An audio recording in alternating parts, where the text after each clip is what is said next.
ये कथा का आयोजन किया।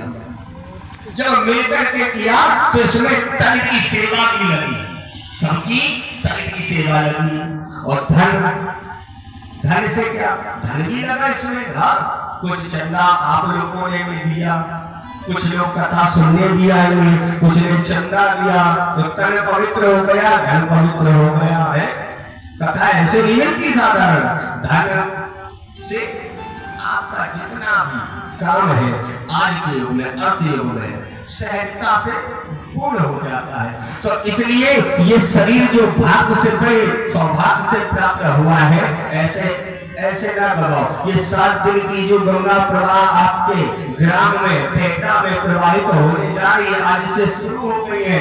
इस गंगा ज्ञान गंगा में सभी लोग सम्मिलित हो, ज्यादा से ज्यादा सम्मिलित हो और कथा सुने और प्रभु का चिंतन करें, आपका परम कल्याण